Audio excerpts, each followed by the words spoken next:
चलो इंग्लिश के अब हमने के दूसरा क्लास हटे, अब शांत रह लो। इंग्लिश के दूसरा क्लास है और एक बाद आज जौन समझे के बाद ये मतलब कि ट्रांसलेशन में हमने के एगो बेसिक सहायता दी। जब हमने के कोनो भी चीज़ के ट्रांसलेट करे सीखम जा, ट्रांसलेट के मतलब होला ओकरा के एक भाषा से दूसरा भाषा में चेंज कइला के ट्रांसलेट कहल जाला। जैसे कि कुछ हमने के हिंदी में लिखम जा ओकरा के इंग्लिश में चेंज कर दिया जाए। तो शुरुआत हम कर रहा बानी एजवा से कि यह बच्चा है। एक पहले जौन बाटे ई काल के क्लास में हमने के सीख ले बानी। एजवा अगर बात कर जाओ यह बच्चा है तो एजवा अगर हमने के अपना जेन्युइन जिंदगी में देखल जाओ, जैसे हमने के खेल कूद के ज़िंदगी में जी रहा बन जा, चाहे जैसे एने ओने जा रहा बन जा, तो गांव देहात में सबसे ज़्यादा आदमी ये कहता नहीं हो लैका वगैरह के लिए है। तो बहुत सलाह आंटी करता थे, माई बहन का के भागत रहे ऐसे होला। तो एक में हौ लैका बा, एजवा हौ लैका बा का हो जाए हमने के सब्जेक्ट हो जाए। तो एक के भाषा चेंज करके शुद्ध भाषा में लिखल बाटे यह बच्चा। तो जब मैंने यह बच्चा हमने के लिखल बाटे ई का हो जाए हमने के सब्जेक्ट हो जाए। तो एक के बनाएम जा कैसे तो दिस चाइल्ड। ऐसे हमारा कोनो पागल कुकुर उकुर नहीं कटले कि हम खाली बतावत नहीं कि यह बच्चा है, यह बच्चा एक में ना है दिले बानी ना था दिले बानी ना कुछ दिले बानी। तो सब कोई के लागत है कि का हो गई करा, बस खाली समझे के बा काहे खातिर बतावा जाता। यह बच्चा के हो जाए दिस चाइल्ड, ठीक बाटे। अगर ये लड़के रही तो ये जौन बाटे ना जौन ये है वाला हमनी के शब्द बाटे ये हमेशा प्लूरल होला और एकरा संगे जब भी हमनी के वर्ब लगाएम जा तो प्लूरल वर्ब ही लागी। ये रहे चाहे वे रहे एकरा संगे जब भी लागी प्लूरल वर्ब ही लागी, इतना फिक्स बाटे। तो अगर बाटे ये लड़के तो एजवा हमनी के दीज बॉयज हो जाए।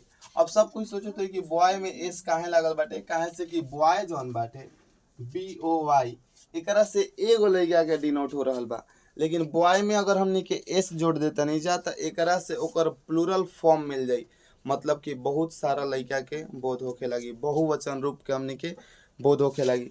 तो यही से एकरा के हमनी के लिखले बन जा दीज बॉयज वे बकरिया, मतलब कि दोज गोट्स। अब एकरा के हमनी के नया वर्जन में देखल जा न्यू वर्जन।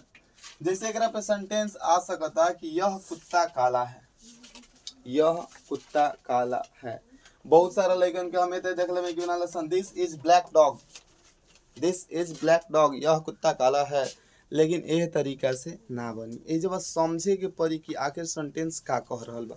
सबसे पहला बात कि यह कुत्ता काला है। अब तारा से क्यों पूछी कौन कुत्ता काला है, जैसे मान के चला हमने के कबो कोनो छोट पागल कुकुर गाँव में हो जाला सन, कोनो लड़का के काट देला सन, हमने आएम जा घर से निकलम जा तो सीधा लाठी लेके निकलम जा तो आवेला तो आदमी पूछला का भइला रे, तो एने से कहम जा हो कुकुरा काट दे हुए, जौन पागल का कुकुरा नहीं खे वो काट दे हुए, हो पागल का कुकुरा काट दे हुए, हो पागल का कुकुरा एजवा सब्जेक्ट हो जाए। केकरा बारे में बात हो रहा बा, पागल का कुकुरा बारे में। तो एजवा हमने के बाटे यह कुत्ता काला है। कौन कुत्ता काला है? यह कुत्ता। कौन कुत्ता काला है? तो एकरा में यह कुत्ता जौन बाटे ई हमने के सब्जेक्ट हो जाए। तो एकरा के दिस डॉग लिखम जा। अब है जौन दिस डॉग बाटे ई हमनी के पूरा सब्जेक्ट भइल, जौन है हमनी के दिस डॉग बाटे ई पूरा सब्जेक्ट भइल। और एकरा बाद है खाती हमनी के इज लगैले बन जा और काला खाती ब्लैक। तो एकर अर्थ हो गइल कि दिस डॉग इज ब्लैक।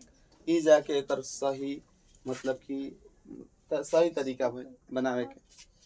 अगर बाटे कि वह गाय भूरी है तो तारा से क्वेश्चन पूछी क्योंकि कौन गाय भूरी है, तो हमनी के डायरेक्ट कह सकते हैं जा वह गाय भूरी है। एकर मतलब कि एकरा में जौन वह गाय बाटे ई हमनी के सब्जेक्ट हो जाए। तो वह गाय के हो जाए दैट काउ, है खाती लग जाए एज और भूरा खाती ब्राउन। ठीक बा, अगर समझ में आवत हो तो बस आगे देखत रहो। यह गाय उजली है। अभी हम ऊपर तो लोग बताइए कि जब भी ये आ जाए एकर मतलब कि एकरा से प्लूरल मतलब कि बहुत सारा चीज के बोध हुई। तो जब ये बाटे तो एकरा खातिर दीज लगी और फिक्स बाकी ये गाय बाटे ये गाय, तो एकरा संगे हमनी के दीज काउज ले हम जा।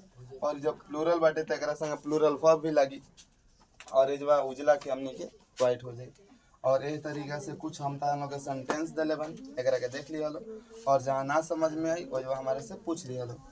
एक बाद कुछ फिल इन द ब्लैंक्स दिया बा। फिल इन द ब्लैंक्स के मतलब होला कि खाली स्थानों को भरिए। फिल इन द ब्लैंक्स के मतलब का होला खाली स्थानों को भरिए। अब तो हम लोग के पास कुछ दे दी कि दिस एज।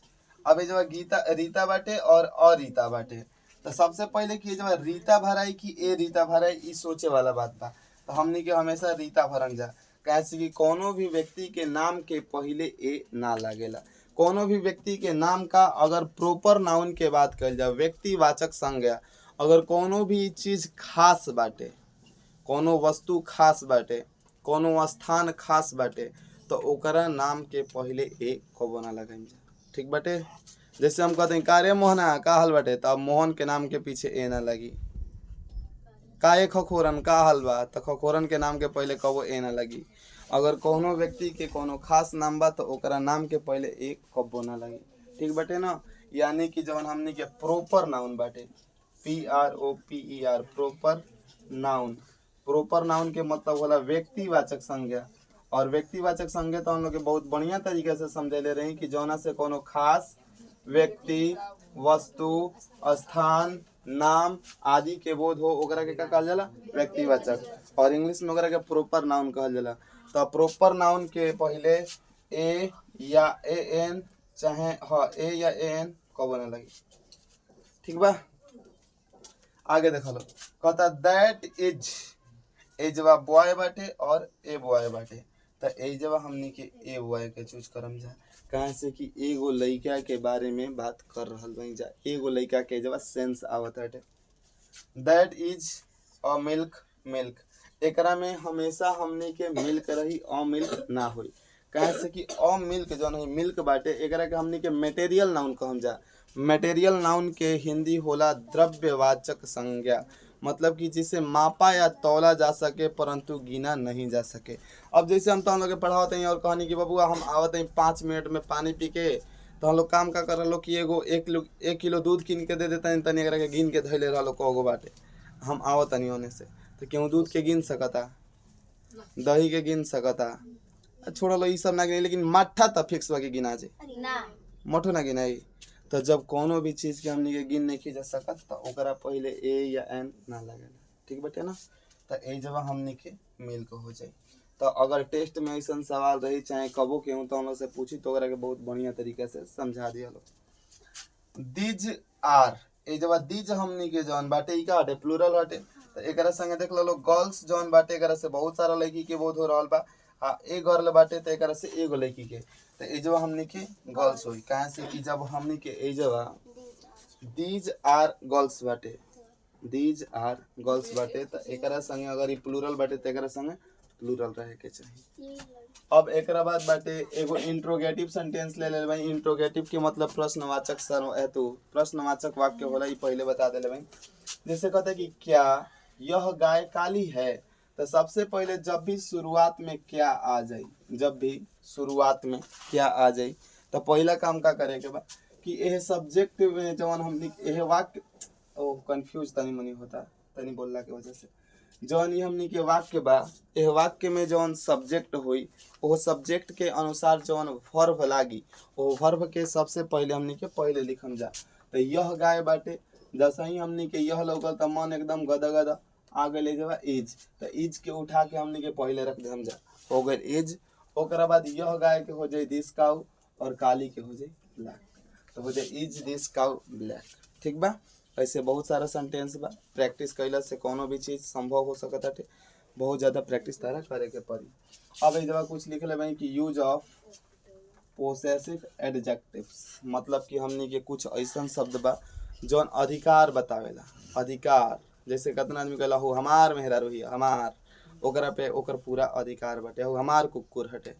तो ऐसा कुछ शब्द बा जौना के इंग्लिश हमनी के जाने के पड़ी, जौना के माध्यम से हमनी के ओकरा पे अधिकार बतावे नहीं जा। बहुत अधिकार बाटे। जैसे हम कह सकते हैं तो हम लोग हमार विद्यार्थी हो लोग, अब तो हम लोग कतनो पीटम तक क्यों ना हो, लेकिन पीटे नहीं ना, हम बहुत बढ़िया मास्टर हैं। माई, माई के मतलब मेरा, मेरी, मेरे। ठीक बाटे। तीनों फॉर्मेट रही तो माई के यूज कर सकते हैं जा। माई मतलब माई वाला ना, माई एक इंग्लिश है। आवर मतलब होला हमारा, हमारी, हमारे, हम लोगों का, हम लोगों की। योर मतलब होला तुम्हारा, तुम्हारी, तुम्हारे, आपका, आपकी, आपके, तुम लोगों का, आप लोगों का।